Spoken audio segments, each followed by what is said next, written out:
we will go ahead and get started. I'm Saran Counts. I am the Director of Programs for Women in Product. I'm super excited about this session today with Jordan Sale. Jordan has such a wonderful story about what brought her to Women in Product, and a wonderful story in her own right about how she started her own company, how she now is at another company to continue the great work she's doing to teach women how to negotiate with success. I will allow Jordan to introduce herself, but I will say that I wrote something interesting in your bio, Jordan, that you are a lover of puns. So before I turn it over to you, I will tell the group that Jordan will help you understand how not to discount your value in your next negotiation. Over to you, Jordan. Awesome. Thank you so much. And yes, I am a lover of puns, and actually have a Instagram account where I post photos of corny puns that I found in the world, like a restaurant with a pun in it or something like that. So anyways, just a random fact about me. But I'm really excited to be here with everyone today. And Women in Product is a very special community for me. And I'm excited to share kind of some of what we've been working on over at 81 Cents and Aurora over the past few years, and hoping that it will be kind of helpful for everyone as you embark on your next negotiation, whether that is a new offer, new opportunity, or a kind of raise or promotion. So I am, excited to be here sharing with everyone today. So first, quickly about me. My background is in product and marketing, and I've been helping professionals in tech negotiate since 2018. And in 2018, I actually posted in the Women in Product Facebook group about my startup, 81 Cents, which for context just joined forces with Aurora. And so today I'm here kind of presenting on both behalf of Aurora and 81 Cents. But this is what I posted, basically that I was interested in helping folks negotiate. And I didn't have a lot of experience, but I, hoped that I could be helpful. And this is really where 81 Cents began. So it's pretty cool and surreal to be here, almost 5+ years later, kind of sharing that we're still doing it. We're still helping people negotiate. And I think we've gotten a lot better at it over the past 5 years and have helped, over 1,000 professionals. We tend to focus on candidates who are underrepresented in terms of gender and or race, and work a lot with engineers, data scientists, and of course, PMs. So, and in the past few years, actually, we've worked with more and more senior leaders and have learned a lot about how those negotiation processes tend to be very different than what you might find kind of earlier in your career. They're longer, they're more complex. So I'm excited to share some of those learnings over the next 10 minutes or so, 20 minutes or so, and then we'll kind of hop into Q&A and breakout rooms and all of that. So here's what we will cover today. And as speaking to a community of PMs, I wanted to share, as much tangible information as possible, as many frameworks as I could. And I don't have too long to speak here, so I'm also happy to go into detail about anything I cover during the Q&A or the breakouts. So first, what do I mean when I say senior level negotiations? For the purpose of today, I'm talking about any role from director all the way up through CPO, VP, senior director, head of, all of those kind of fall in there. And obviously there are nuances between all of these kinds of negotiations, just as there are differences in all of these types of roles. But one piece of feedback I got from the team over at Women in Product is that there's a lot of interest at this level, and it's kind of this idea that it's lonely at the top, and when you get to be this senior in your career, you don't always have a huge community to talk about it with. So I'm hoping we can create some of that conversation today. As I mentioned, there are some things that make negotiating at the senior level unique, probably from negotiations you've had earlier in your career, and the job searches generally are very different. So, at the job search process or phase, senior roles are far less likely to come through online applications, much more likely to come through a network job search or sometimes a headhunter. Additionally, the interview process often can feel more mutual, less technical, more behavioral. You have a whole track record, so that's often what's being evaluated. And then, of course, once you get into the negotiation process, there are some key features to pay attention for. So first, who you're negotiating with is likely very different than in mid-level roles. You are far more likely to be negotiating with a senior leader, and you might even need board approval for your comp to be approved. This can be challenging because, if you're negotiating with like the CEO or the COO, they're likely quite experienced negotiators, and they're also probably very good salespeople for the company. So for example, if you're talking to the CEO, they might try to convince you that the equity that they're giving you would be immensely valuable and sell you this really big vision for the future. And, hopefully they're good at selling because that's a big part of their job, but it can also make it harder to kind of evaluate the offer more realistically. It also might feel uncomfortable to ask them for more compensation, knowing that they founded the company and they've been building it for many years. So it's important to be aware of this and kind of think about like how it might impact you and the way you might show up to negotiate. Another factor to consider is length of time that the negotiation will last for. So, there's a common misconception that negotiations are supposed to be quick, especially after a lengthy interview process at the senior level. However, we have seen that senior level negotiations can actually take several weeks, if not several months. So here are a couple of examples of recent ones that we've helped support on. You can see they vary in length from 2.5 weeks to 7 weeks, and we've seen them go up to 12 weeks even. So just important to kind of consider that. And also we are always a big fan of slowing down the negotiation process because it can give you a chance to, one, get other opportunities on the table, two, have really candid conversations with the company to see if it will be a good fit for you. And then three, build up leverage from what you learn. So if you learn that they've, haven't had a VP of product who's lasted more than 6 months in the role, then you can kind of position yourself as someone who can, and then use that to make a case for higher pay. I would also encourage you to think of the negotiation process as a chance to get to know the company and to really figure out if it's a place that you can be successful. So having hard conversations about compensation, responsibilities, team dynamics, all of that, like during the negotiation process, can give you a chance to learn more about the leadership team and how they'll make decisions. And if you can't have those like open, candid discussions in a healthy way, then it probably doesn't bode very well for your future at the company. And I think this is even more critical to being successful at the most senior levels. Another piece I wanted to point out is what's on the table during the negotiation. So, potentially during negotiations earlier in your career, you would be negotiating base, equity, bonus, signing bonus. However, as you become more senior, there are a lot more components to consider. And this isn't really a comprehensive list, but in the interest of time, I just wanted to overview a couple. First of all, severance.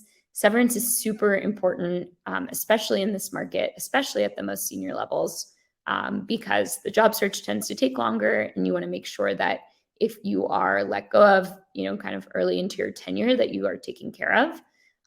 We just saw a VP at maybe like a Series C startup who was laid off, and they only got 2 weeks of severance, and they actually didn't even give them their bonus for 2022, despite being laid off in January. So it's really important to have that open conversation about severance up front. And I put a link to an article we wrote on severance. It focuses a little bit more on layoffs, but I think it can be helpful to start thinking about it. And I'm also happy to discuss this in more detail too. Next is multi-year retention bonuses. So this can be a really cool thing to ask for if you get to a place where you are pretty maxed out on compensation. You can kind of pitch like, if I get that we're kind of at the top of the band in terms of cash compensation, what would you think about sort of a 2 or 3 year retention bonus if I'm staying at the company, if I'm hitting my goals, all of that. A lot of times companies, know that a senior leader won't really be effective until a year and a half, or 2 years into the role. And this can kind of de-risk the offer for them a bit because they know that they'll only pay you if you are sticking around to that point. Again, not something I would necessarily propose up front, but more of like if you get to an impasse in the negotiation. And then the last thing to just mention here is non-competes, IP ownership, not necessarily applicable to everyone, but a lot of folks at senior levels do advising, consulting. I talked to someone who got a VP role who also was like writing a book on the side that was about their career, and so wanted to make sure they were able to do that. So important things to think about as well. So I think kind of relevant to this topic of like advancing in your career and how to move into more senior levels is this question of, is it better to work your way up within an existing organization or jump to the next level by moving to a new company? So people often talk about how, moving companies is the best way to quickly increase your compensation. For example, you can get, a new offer that pays 40% more than your current one, but it's far less likely you'd get a 40% increase as part of like your annual raise or promotion. However, on the other hand, if you jump every year, you'll never get, the experience or the track record you need to get to the management level. So you need a blend. You need to sometimes optimize for big jumps in seniority or comp, and sometimes optimize for growth opportunity. And I'm assuming most of the folks who are here have kind of like figured out how to make this work for themselves. There's also research that shows that about 60% of initial leadership opportunities come from a promotion. So I think this is helpful if there's anyone here who's at the senior manager level trying to move up to director. One kind of example to illustrate this, I think, is we can look at the career path of Louis Bocage, who was the senior director of engineering for Jet.com when it was acquired by Walmart. So this is his income over 11 years of his career, the first 11 years of his career. And 2 times, so he changed companies 3 different times, and 2 times those changes came with a pay increase. But one time it actually came with a pay decrease. And that's when he moved from being an engineer at an investment bank to an engineer at Jet.com. And it was also a lateral move in terms of title. However, it's worth noting that the majority of his compensation growth happened once he joined Jet.com and also once he became a people manager, which didn't start until he got there. And it actually ended up taking him over a year to get his salary back up to the level it had been when he left his investment banking job. So I think this is interesting because it can kind of illustrate that it's not necessarily like this sort of linear path and that there are stops and starts along the way. And it can be hard to know if like your current role and organization holds the opportunity that Jet.com did for this engineer, or if you should be looking externally for a different opportunity. So one helpful tool for kind of figuring out if you should wait for the promotion or try to get it externally is a framework called Promo. And I got this from Jenny Wood, who leads Google's Career Accelerator. So the first question to ask yourself is proximity. How soon do you think you'll be able to take a step up within your current org? Your decision is likely going to be very different if it's 3 months from now versus, a year and a half down the line. I will say that searching for a new role from a more senior position, for example, as a director versus a senior manager, is almost always to your benefit because you'll be able to go in at a higher level. The next question is readiness, or in other words, how content are you in your current role? It can be helpful to think back to when did you last talk to a friend about your job, and what did you say about it? Did you roll your eyes at it, or were you mostly enthusiastic? I think moments like this can say a lot about how ready you might be for a change. And, if you are really unhappy in your current role, you'll only be more miserable if you wait around for that promotion. And we also know that when you're miserable, it can also impact your job performance, which actually might delay the timeline for, your promotion even longer. So that can be helpful to consider is how kind of content am I with things today? The next question is offer, as in what will the internal promotion offer you? And how much do those things actually matter to you? So you could play out a couple of possible scenarios. What if it's just like a title increase? What if it's title and pay bump, but also more responsibility? How much would the pay bump need to be in order for this to feel, like a meaningful change? And it's also helpful to remember that your priorities are going to change at different points in your career, different points in your life. And so you kind of want to like check back in about these. It can also be helpful to think about, like here in the acronym memory, or what you will remember 10 years from now. So it's unlikely that you would remember, staying at a director level for an extra 6 months if the work is interesting and meaningful to you, but more likely that you look back and feel disappointed that you didn't leave like a toxic work environment sooner. So kind of jumping 5-10 years in the future and thinking about like, how much will these extra couple months matter to me? And then the last part of the tool is to over communicate. So how much have you communicated your goals and intentions to the leadership team? What was the response? If you have communicated these explicitly and you're not seeing any movement or feedback, it may be time to look elsewhere for leaders who will better support and invest in you. And then I would also update this kind of for the current moment, which is to add M for market. So I've talked to a lot of leaders lately who are changing their plans given the economy and deciding to stay in their current roles longer for more stability.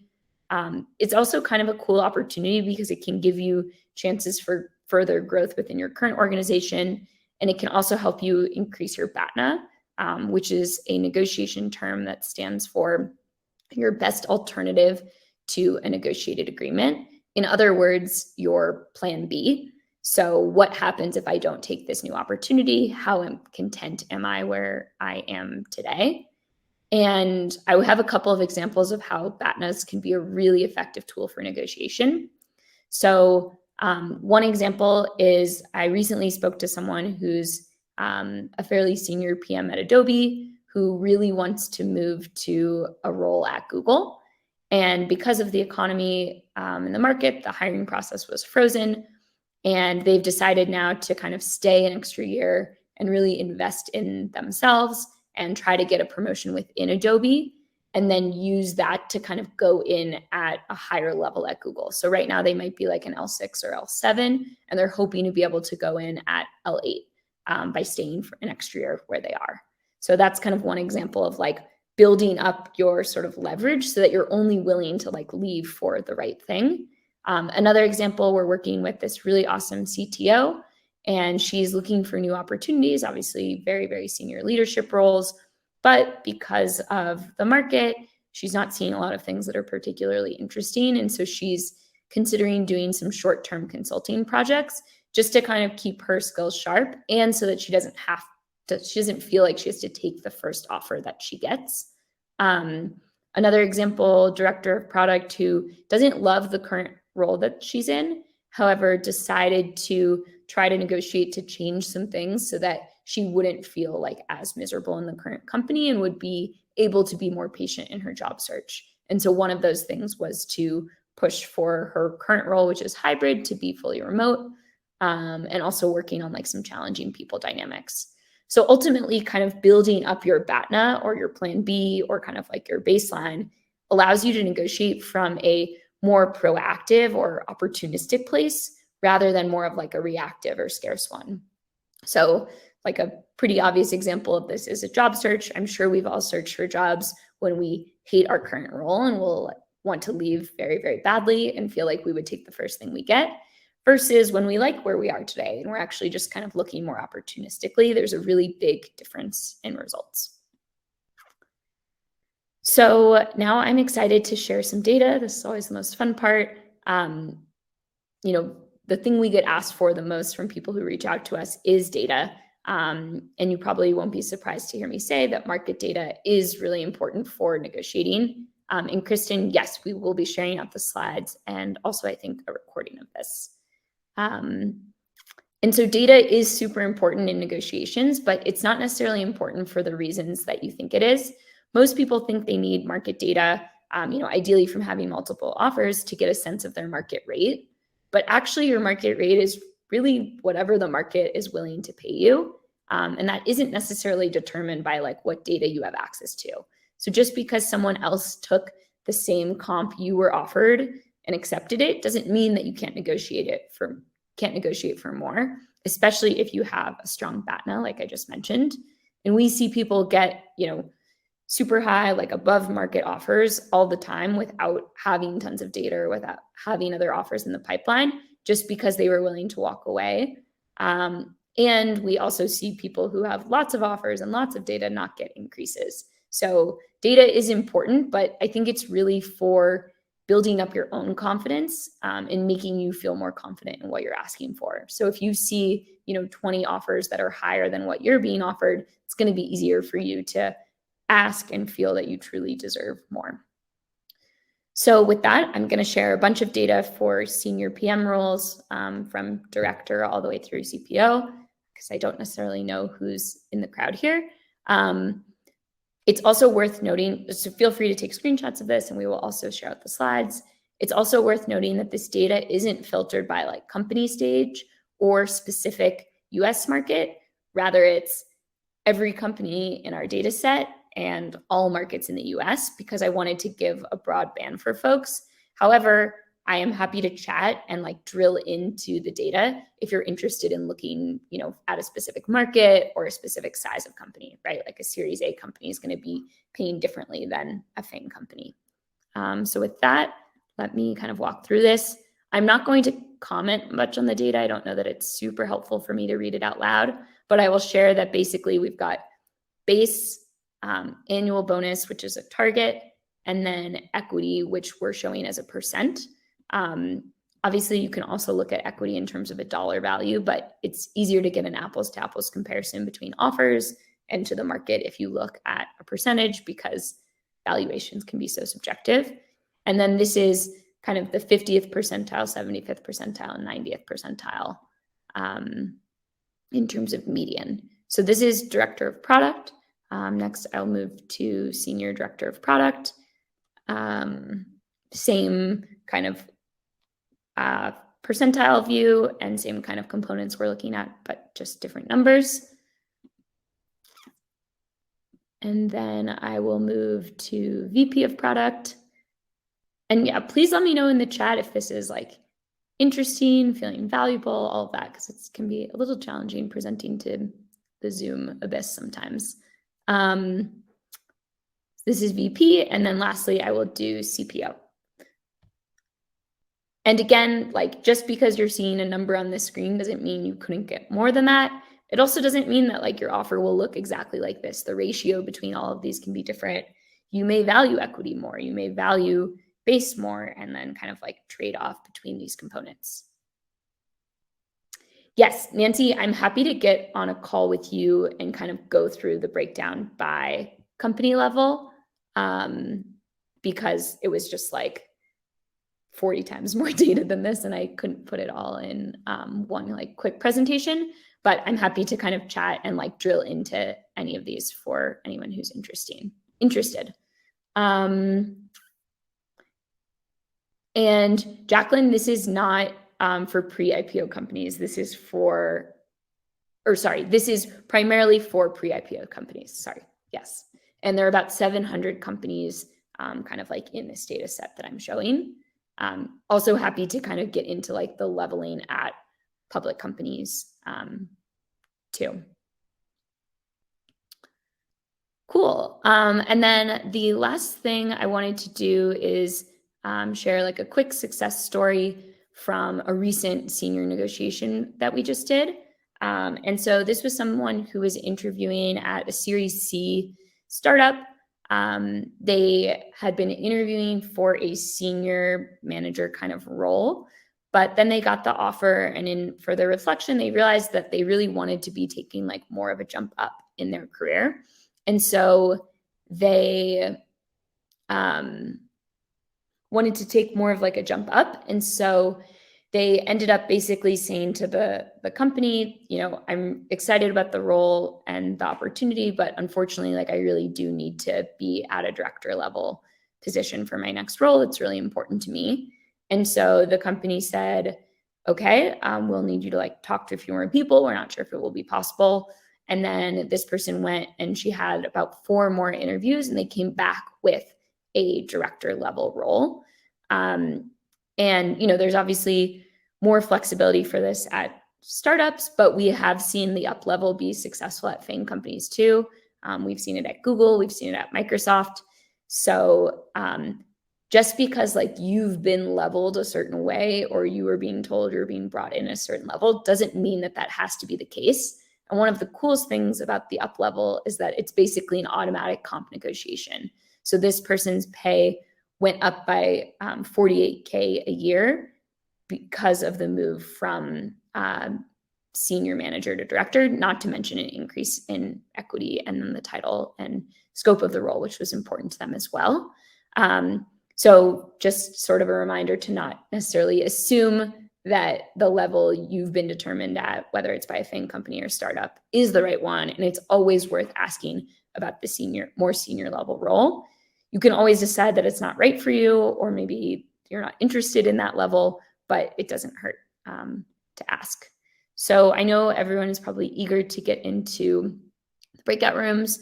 So I will just close and say that in the absence of some sort of like cheesy motivational quote here, I know that negotiation is really hard and uncomfortable, and especially at the senior levels can feel somewhat isolating and lonely.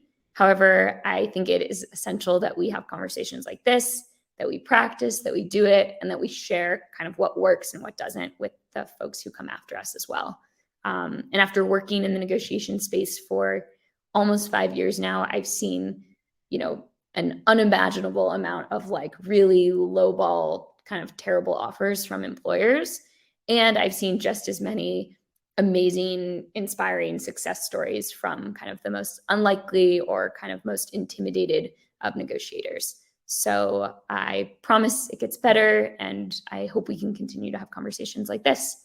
So now, and I will share my contact information here and kind of a link if you want to chat. Again, like I'm happy to drill into specific numbers. I just wanted to give really broad snapshots, but I'm happy to talk FANG numbers. And I'm also happy to dig in for like different startup levels as well. So yeah, I think now we will be moving into breakout rooms. Yes, that was awesome, Jordan. Thank you so much. So from what we'll do now is you will go into your breakout sessions. Jordan is going to give you a really interesting prompt to talk about with your partner. How the breakouts work is you'll be paired up with someone else that is attending this session. It's a random pairing, and you get to talk through some really interesting things that you learned in today's session, or how you will utilize the information that you learned in today's session. So there's a lot of questions in Q&A and in chat that we definitely want to get to. So after your breakouts, you can come back to this session. You have to click yourself out and click yourself in. So to get into the networking, you will look for the little handshake icon on the left side of your screen. You will be paired into a chat once you hit the button. To come back to us, you go back to sessions and you will come back to us, and then we'll get back into Q&A. All right. Jordan, any more direction on the breakout prompt, or shall we send them off? Yeah, I think hopefully everyone can see the announcement. A couple of questions to consider discussing. How are you thinking about kind of your next negotiation, given what you've learned today? Specifically, any thoughts around kind of like non-cash compensation and the other sort of variables or types of comp you might want to ask for.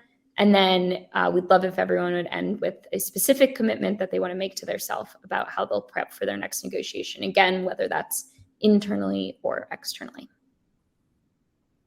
All right, sounds great. All right, we'll see you back here in a few.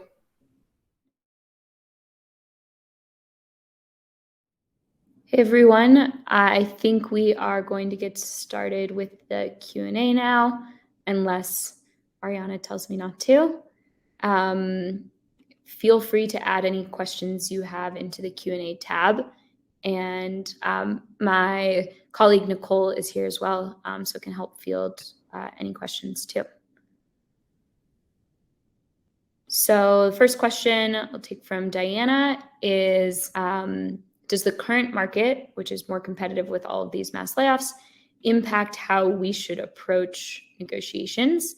And I would say that yes, definitely. While it's really important to be kind of like sensitive to the moment and your kind kind of like the context that we're negotiating in, you should absolutely still be negotiating. I think a few things that we've noticed that are different kind of in this current market. One is it's a lot harder to line up multiple offers than it once was in the past. So it used to be easy to have 3, 4, 5 offers to kind of leverage against each other. And now, based on my conversations today, a few folks are in that position, but certainly it's harder. We actually did an analysis, and in 2021, 60% of the clients we worked with had more than one offer that they were negotiating. And then in the last 6 months of 2022, that dropped to around 30%. So it's much harder today to get multiple offers because there are just so many hiring freezes and processes being frozen and companies just deciding not to hire. So I think that's important to consider, is you need to figure out kind of how to effectively negotiate one offer, which is not saying I have another offer from this other company, but more of a value-based negotiation based on kind of like everything you're going to bring to the table, and also thinking about your BATNA and really what you would need in order to be excited to accept. So that's kind of one thing to consider about the current market. The second thing is kind of being more creative in your ask. So thinking about where a company is in its funding life cycle. If they just raised funding, they'll have more cash to give out. If they haven't raised in a while, or maybe even did like a bridge round, they might be less flexible on cash and they'll probably have more equity. And so kind of like using that. And then also that's where like multi-year retention bonuses can come into play, because it saves the company from having to pay you that now and kind of lets them like defer to the future. We are not seeing an increase in offers being rescinded because of negotiation or anything like that. The rate of getting an offer rescinded, especially at a level like this, like many of you all are in, is very low.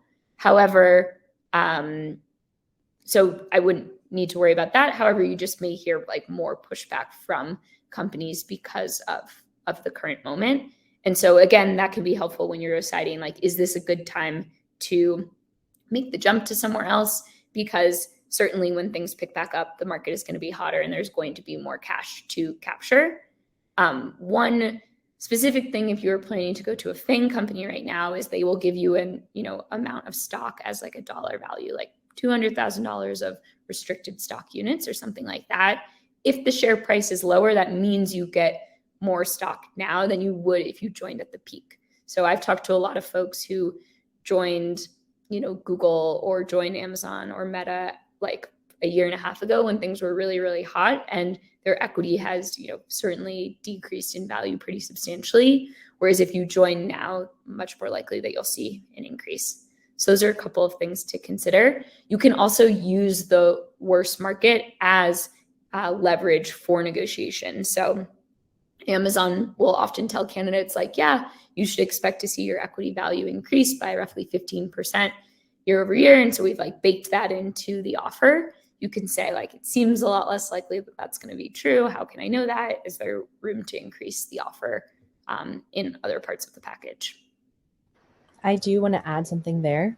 That reverse interviewing is really helpful in helping you understand the leverage you have in negotiations. So to de-risk negotiation, asking a lot of questions in between getting an offer and negotiating the offer is critical to understand where you stand amongst the team that you're potentially joining and candidates in the pipeline, and how much time that they have before they need to fill the headcount, or stuff like asking questions like that. Understanding your leverage and getting the correct assessing signals will really also help you understand, because we've seen 50% plus increases for single offer negotiations in the market. So it's still very, very possible, but it's about getting more information to really help you understand how hard and how high you can push with that particular opportunity.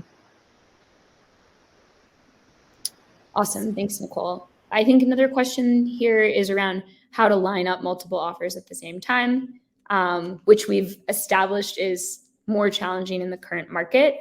But a couple of things to consider there. FANG and big tech companies are going to move much more slowly in their hiring processes. So you want to start those sooner. Startups will typically move faster, so you can wait and start those kind of like later down the line once you have a clear sense of like where things are with your bigger opportunities. Initially, it can also be helpful to like not start your interview process with your top choice first. It seems counterintuitive, but the more information you have as you're going through that interview process, one, the better you'll interview, and two, the more information you'll have to negotiate from. You'll have other offers and things to leverage. So those are a couple pieces of advice there. Nicole, anything to add? I was just going to add one thing, and just this can be a simple question in the beginning when you're talking to a recruiter, like how many stages are there? How many screens are there? There's different amounts of sometimes personal, technical, etc. Like get as much insight into that particular interview, like company's process, and then you can start to stagger and have different reasons for why you're staggering. It could be like, demands of the current job, etc. And then also you can, if things are moving quickly, you can also use that as leverage to speed up other companies. And sometimes that will even help you skip an entire part of an interview process. So yeah, that's my 2 cents there. Can you explain a little bit more about how that works? Like how you would use it to skip? Yes. So what that means is kind of like, because you have more control over the timeline of like, you can speed things up and slow things down, right? So the speeding things up piece is more of like, I'm at the final stages with X company, and you're talking to Y company. I would really love to include Y company in my process. I understand them at this stage. Is there any way we can, move along at a more timely pace, or something? Not like criticizing their process, but more of saying like, I want to be able to include them. This company, I'm really excited about the work, and any feedback on how we can expedite this process would be greatly appreciated. My final round is on X date with this company, or if you have a deadline, that's even more of a reason to speed things up. Awesome. Thank you for that. And then there's another question here about leveraging outside offers to get higher internal raises if you don't have a desire to leave. Can that be done in a way that won't diminish any working relationships? I think there's definitely a way to do it. And because you are kind of in the company now and hopefully receiving good feedback, there's very like little risk that you're going to lose your job or something from trying to do that. But I think your question is more about like reputational risk and working relationships.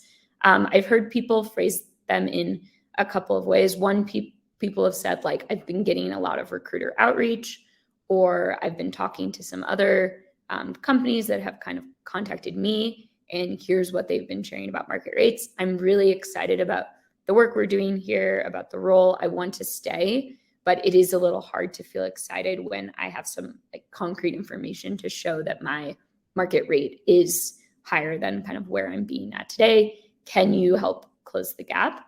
That's kind of like one way to approach it. Sort of the more intense, aggressive way is to say like, I've got another offer. I think the way to leverage another offer is like, you have to be willing to actually take it. It can't just be like an offer that you don't care about. I'm not sure it's worth getting all the way to that point in the interview process, although I definitely always advocate for continuing to interview even when you're not looking, to kind of learn and keep your skills sharp. But I'd say if you're going to bring in another offer, like you have to be prepared for your company to not be able to match it, and that you might be in a position where you would take it.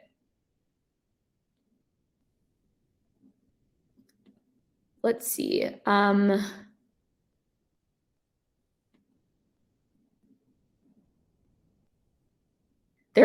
know we're like about up on time here, and there are some more questions, but I don't know if I can answer any of these very concisely in the time that we have left.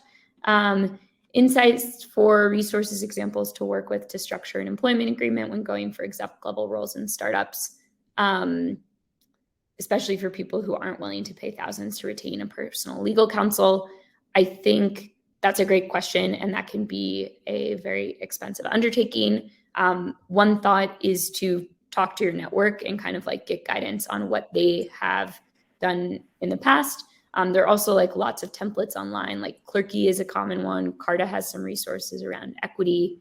I'm also happy to kind of like chat about maybe some specific things you want to look for. You could also do sort of like a fixed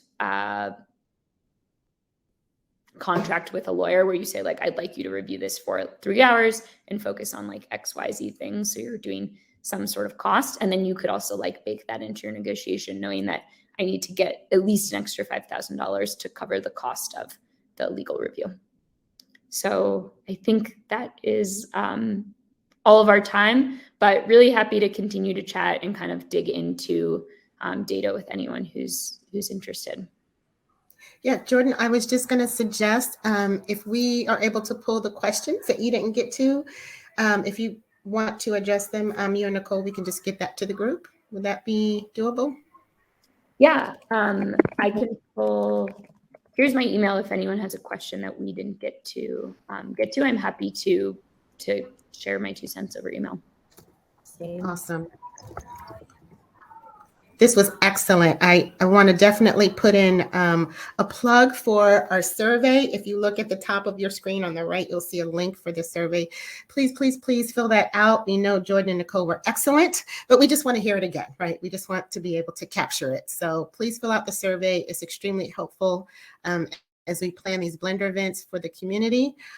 Jordan and Nicole, thank you so much. This was amazing, very insightful. Thank you for having us. And yeah, definitely welcome any feedback on how we can make these sessions more valuable too. Yes. All right. Thank you. I was just going to say the networking, I think, is still open if anyone still wants to connect. Otherwise, have a lovely afternoon and evening. Thank you.